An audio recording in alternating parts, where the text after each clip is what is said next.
So the Indiana Pacers got busy this season, or this offseason I should say. They traded for Jeff Teague, they traded for Thad Young, they signed Al Jefferson in free agency, and so people are naturally believing that the Pacers are going to take a decent leap this season. And I like the players they've acquired. I'll admit though, I'm a little concerned about the makeup of the roster, how everybody is going to pair up together. And part of that is because of Nate McMillan, who is their new head coach. And I'll get to McMillan in a second, but for now, let me just talk about the roster. I think going from George Hill to Jeff Teague overall is an improvement, because Teague, unlike Hill, is someone who is going to beat defenders off the dribble, and he's going to be more in pick and rolls, and he's going to get into the paint, and he's going to force the defense to react to him. Whereas George Hill was just not that type of a player. He was good at spotting up, and he was good at making the right pass, but if you wanted George Hill to create something himself, not really his skill set. Jeff Teague can do that for them. I do think George Hill is a better defensive player, and he might be a little more poised in big games, but I do think Jeff Teague is an improvement over George Hill overall, and it's going to give them more options offensively, which is good.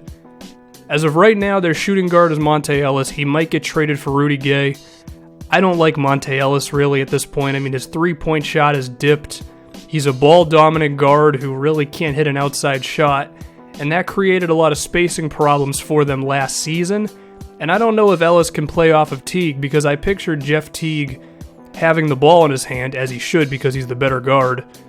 He drives inside, he kicks it out to Monte Ellis, and then Ellis either bricks a three or he drives in himself. But then the defense has already committed to defending Teague inside, so now it's a big log jam. That's what I fear with Monte Ellis. Rudy Gay is a bit better of a shooter than Monte Ellis, but he's still pretty ball dominant, but his efficiency definitely has gotten better over the years, but I don't really love either one of those guys for the Pacers. Paul George at the three, he's awesome. He's their best player. He's one of the best players in the league. They also acquired Thad Young. Now this is interesting. I like Thad Young, but he's not a natural shooter. I mean, he doesn't hit threes. He's okay at mid-range, but he's not a go-to guy there. So, but on the flip side, he's very smart when it comes to being in the right place at the right time, finishing plays around the bucket, and that sort of thing.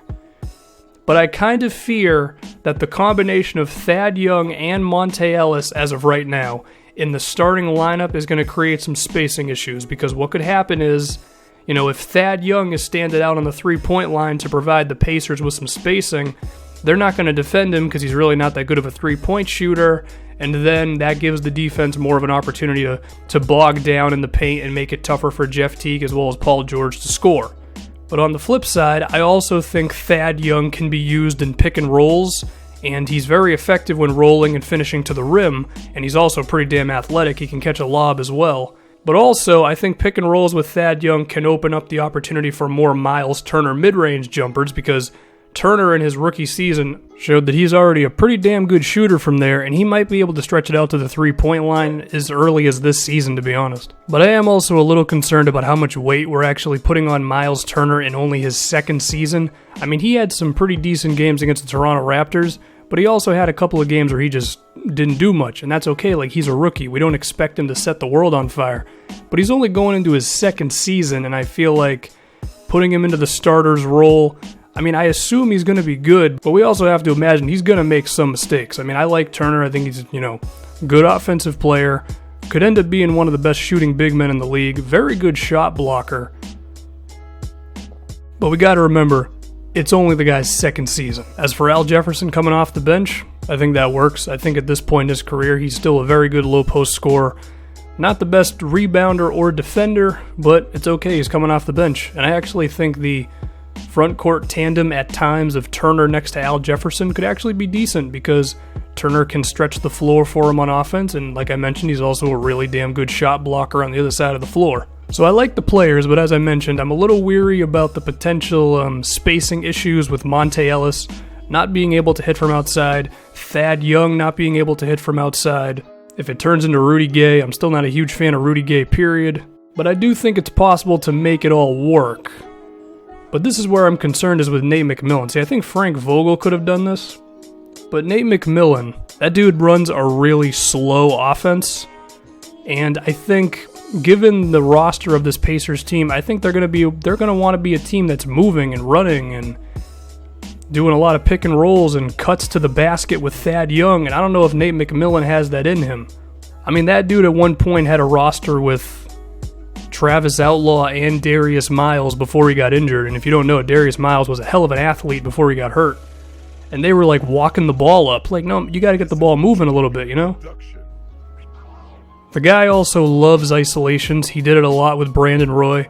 It's probably going to happen with Paul George, but again, given the roster he has and the fact that he has a non-shooter at the shooting guard position as well as the power forward spot, I don't know if an isolation-heavy offense is the way to go. Like I said, pick and rolls with Thad Young, stuff like that. Get guys going towards the basket. I don't know if he's going to do that, but at the same time, this is a talented roster. I'm just concerned about the makeup of the players within it, but I think if the Pacers could just add maybe like one more shooter or just replace Monte Ellis with a shooter, to be honest with you, I think they'll be pretty good. I think, as of right now, Indiana, I would probably put them in as probably the number 4 seed, potentially can get a little higher depending on how things go. I like the team, slightly concerned about the makeup, and I think that's only amplified by Nate McMillan's coaching style.